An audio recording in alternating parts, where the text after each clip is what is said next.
How about heavy metals, such as aluminum, arsenic, iron, mercury, and nickel? They have estrogenic effects on brain cancer, on breast cancer cells, and aluminum is the #1 ingredient in conventional antiperspirants. How about parabens? Parabens are used as a preservative and are not always labeled. They are a cheap way for companies to make their products last longer without collecting bacteria.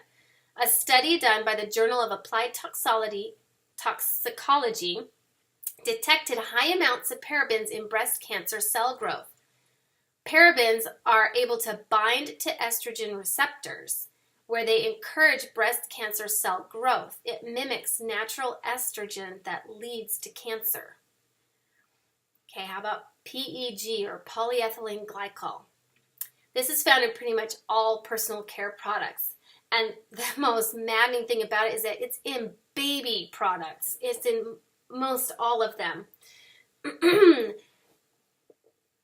don't know how to say this word, but ethoxylation is an industry process in which ethylene oxide is added to alcohols and phenols to turn it into a surfactant. And polyethylene glycol is made by ethoxylating propylene glycol, which is the main ingredient in antifreeze. The EPA considers propylene glycol so toxic that they require gloves and goggles when disposing of it and burying it. And then we put it on our skin, where it causes dermatitis, kidney damage, and liver disease, as well as rashes, dry skin, and surface damage. Sounds like a great thing. How about phthalates? So phthalates also make nail polish chip resistant, and fragrances last longer, but it's also linked to birth defects, early breast development and puberty, lowered sperm count, lung and liver and kidney damage, reproductive organ damage, and it's found in lots of things. How about SLS, or sodium lauryl sulfate? This is used in 90% of personal care products, the ones that foam mostly. And it's one of the most dangerous ingredients used in cleaners and personal care products. Laboratories use it purposefully to irritate the skin on animals and humans so they can test the effectiveness of healing agents on irritated skin. It's also a mouth irritant that is in almost every toothpaste and can cause canker sores. Did you know that? SLS is corrosive, a pollutant, pesticide, irritant known to cause DNA mutations, and a penetration enhancer, which means it breaks down the skin's protective barrier, bringing other chemicals deeper into the body. Sounds lovely to me.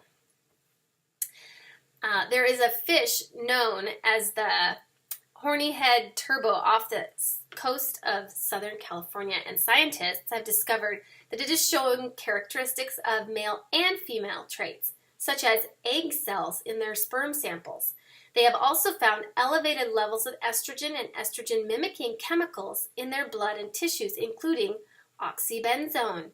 96.8% of the people from the area that had their urine tested had oxybenzone present. Where do you find oxybenzone? That's an interesting question. It's in sunscreen. How about that? So avobenzone, benzophenone, ethoxynimmate, PABA, and oxybenzone are all sunscreen chemicals, and they're believed to have to damage DNA and lead to cancer. It's an endocrine disruptor and free radical generators. You've heard of free radicals. You want to have antioxidants so you can get rid of those free radicals. Well, putting sunscreen on actually causes you to have more free radicals. How about triclosan? This is classified by the EPA as a pesticide and probable carcinogen. The EPA gives triclosan high scores as both a human health risk and an environmental risk. And yet, it is in almost every antibacterial soap and hand sanitizer. This is known to affect male and female hormones, especially the thyroid. It contributes to MRSA, and it is classified as a chlorophenol, a chemical suspected of causing cancer in humans. How many of you have used some type of personal care product this morning? What did you use? Do you know what's in it? Women use an average of 15 personal care products a day, and men use about 6, although that number is increasing. Each product can contain a dozen or so chemicals, and when you add that up, it's not a good thing. That's an awful lot of junk we are slathering, spritzing, soaking in every day. And what we put on our bodies may actually be doing more harm than what we put in our bodies. It takes about 26 seconds for something to be absorbed in your skin and into your bloodstream. We live in a chemical world where every day we are exposed to toxins, chemicals, pollutants.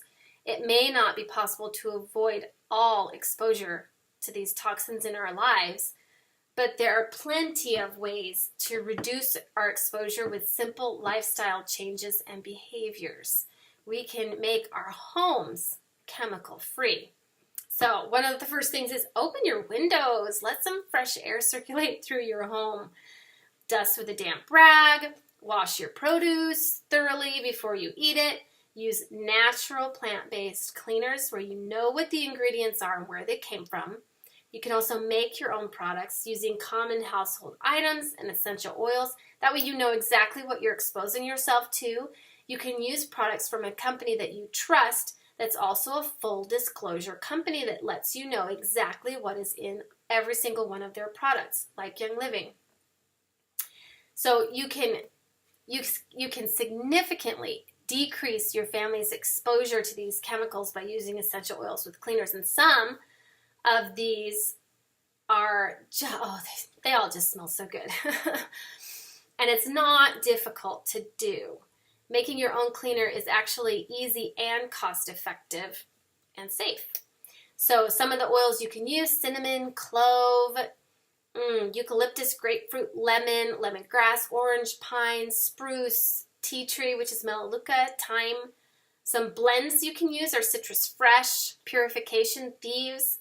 Some of the household products I really like are vinegar, baking soda, borax, neutral spirits. I usually use witch hazel. Some people like vodka, sweet almond oil. There are a lot of different products and a lot of recipes.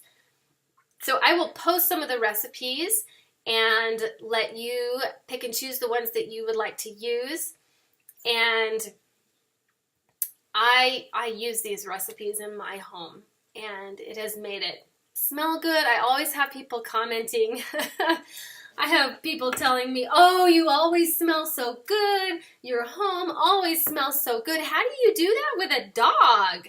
Yeah, I have a dog, and my home still smells good.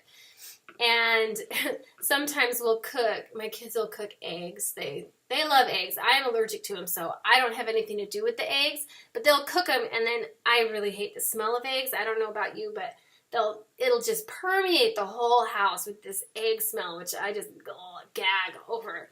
And I will turn on the diffusers. I'll spray some of my natural air freshener spray, and the smell's gone. It's lovely, wonderful. So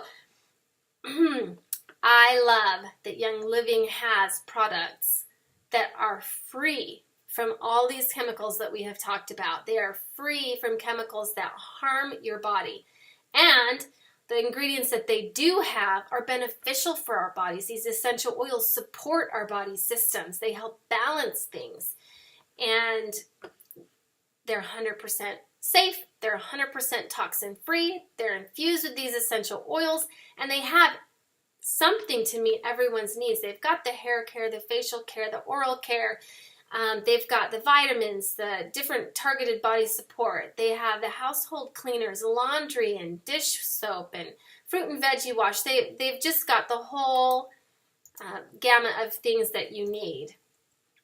And I love working with this company that is so dedicated to make sure that I'm healthy and my kids are healthy. And I love sharing these things. And I hope this information has not blown your mind too much.